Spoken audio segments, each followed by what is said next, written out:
Oh my goodness, you guys, I have been meaning to show you this tutorial for so long, and in today's video I am going to show you exactly that, how I painted this in a very easy step-by-step tutorial.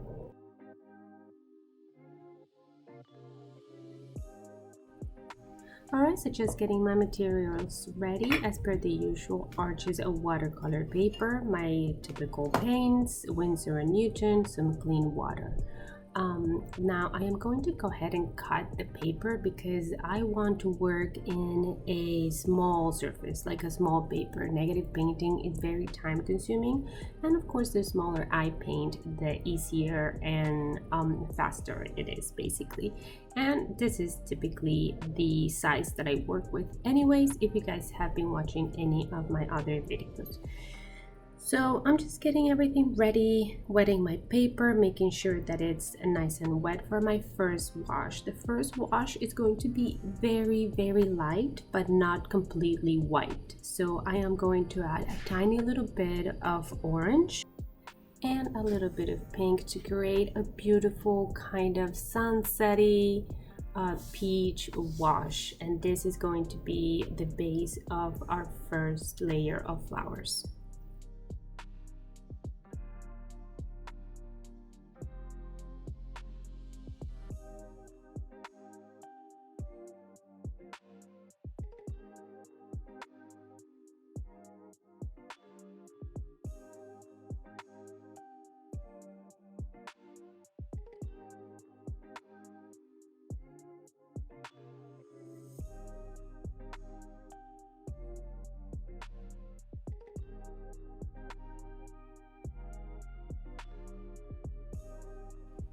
Okay, so now that our first wash is completely dry, I am going to use a pencil. This is just a mechanical pencil, oopsies, that is a B, but you can use any pencil that is light. An HB, a B would be fine, even a color pencil would be fine. So I'm just doing a 5-petal flower, just kind of very genetic but cute.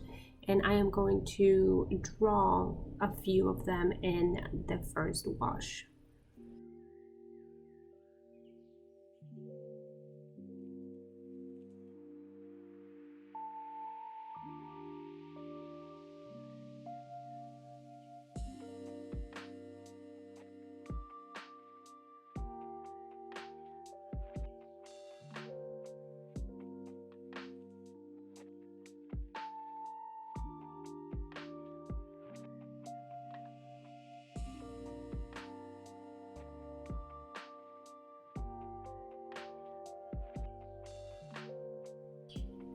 Okay, so now that I am done with just the drawing of the flowers, I want to make sure that I don't have a lot of lead or a lot of dark spots or lines in my base layer, because it's going to be the lightest one. So I'm just grabbing a kneaded eraser and just kind of picking up the dark spots. Now, with a very pointy brush, it could be a natural hair brush, it could be a synthetic brush, but the important part is that it has a very fine point.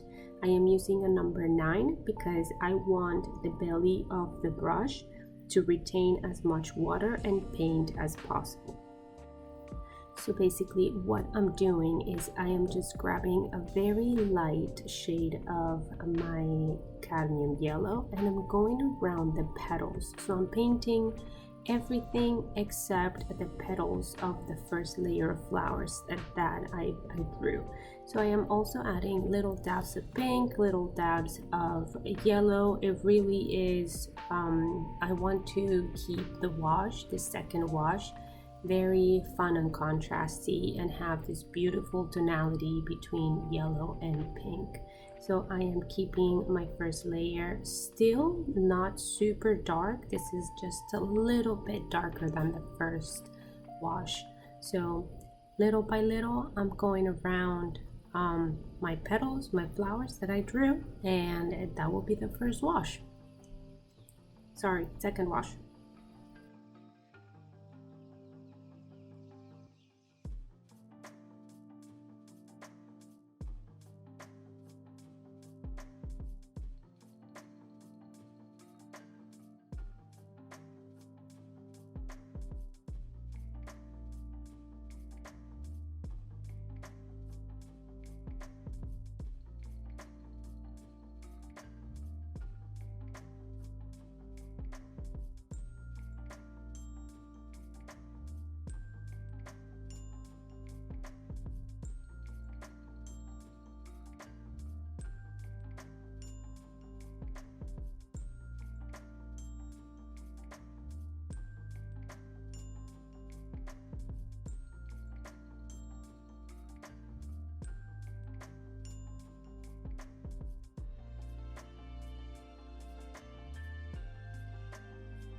Alright, now that the second wash is completely dry, we're gonna go ahead and go through the exact same process. So with my pencil, I am going to draw the same 5 petal flowers, but I am going to try to put some of the petals under the other flowers. So it gives it a really nice like layering effect as you keep going with your layers.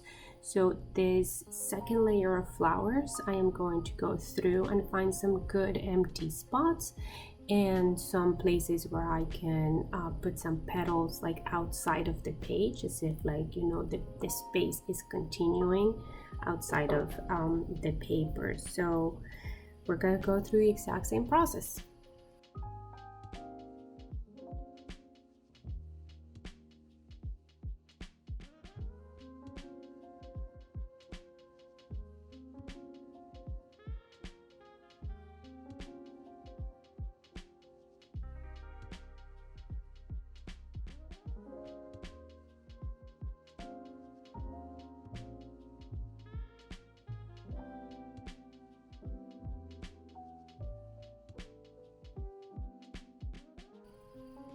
Alright, so now that I'm done with my flowers, I'm gonna go ahead and add even a little bit of a darker shade of my yellow and my pink. So again, I am going around the petals of the second layer and the first layer. So it's a technique where like you start compounding shapes basically, and little by little as you go through the layers, you start having to paint less and less space, like the negative spaces, basically the spaces in between flowers start becoming smaller and smaller, and you need to like be very detailed when it comes to like the shape of the flower, the edges of the petals, and it'll start coming together really nicely.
With this second layer of flowers, you can really see how it all starts coming together, how you have 2 separate layers of flowers, the top ones that are really bright and the bottom ones now that are starting to have a little bit more of a shade to them, and it's starting to look absolutely gorgeous.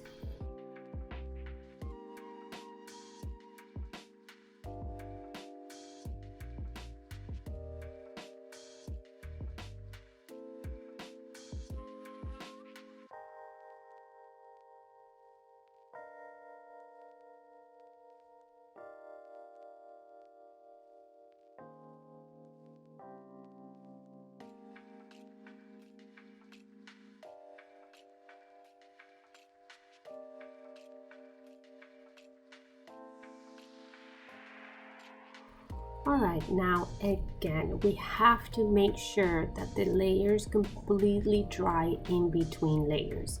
So we're gonna go again with the same pencil and we're gonna draw a third layer of flowers. So I am making sure that I am putting my petals under the either first or second layer of flowers. So it really looks like there's like flowers under flowers under flowers under flowers basically. So I am just trying to fill in the empty spaces and at the same time have my flowers like go under the other flowers.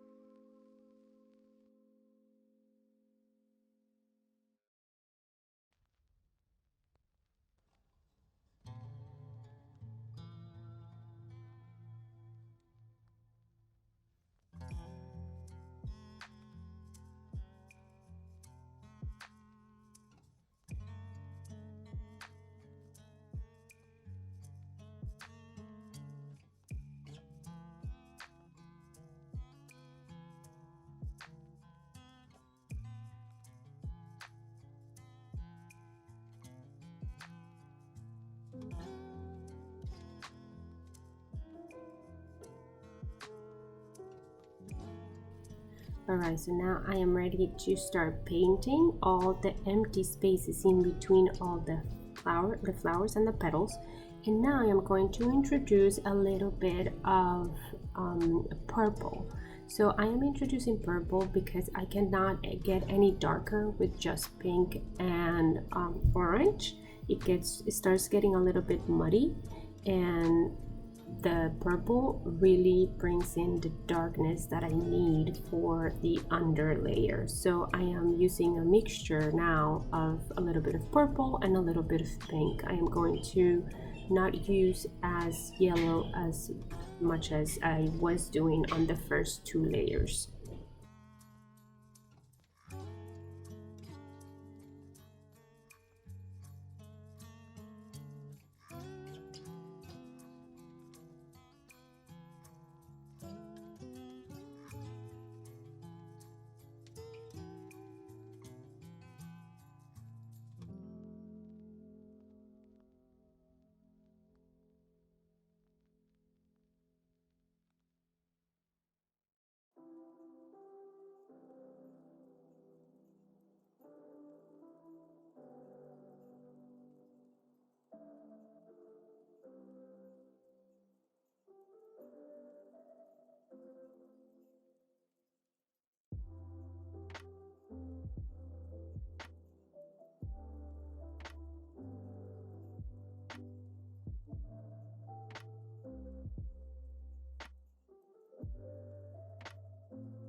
Now that I am done with my 3 layers, I am thinking that it looks great, but I feel like it needs a 4th layer. I really do think that it will, if I add a really dark purple, the whole thing will just come together very nicely.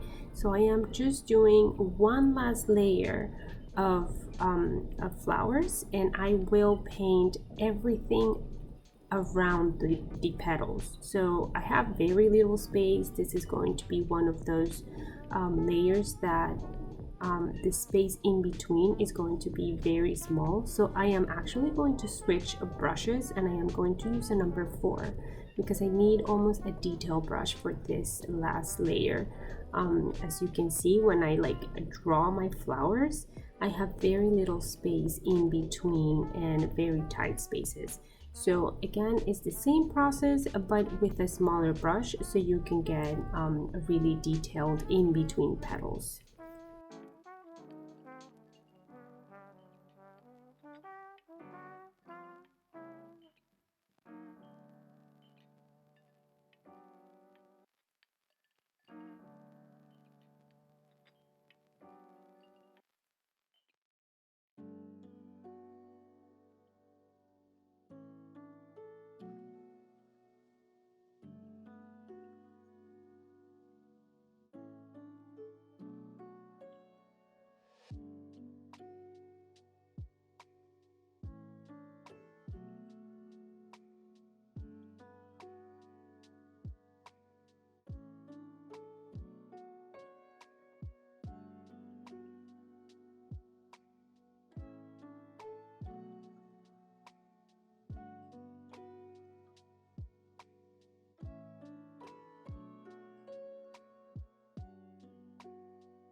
Now, as you can see, the spaces in between are getting really small. So I'm just really focusing on the edges of the petals and all the tiny little spaces in between.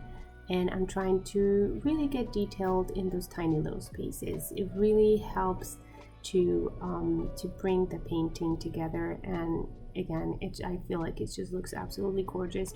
This is also an opportunity to fix any mistakes that you did in any of the previous layers, because this being the paint that is a lot darker and a lot more intense, you can go around the edges that maybe you don't like from previous layers and really just fix them with a very dark paint.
So this is it for the video, you guys. I really hope you enjoyed this video, and I hope you learned something from it. And let me know in the comments if you have any questions about the techniques or the materials. I am always here to help. So don't forget to like and subscribe to my channel to stay up to date in all the content that I upload every Sunday. All right, I'll see you guys in the next one. Bye.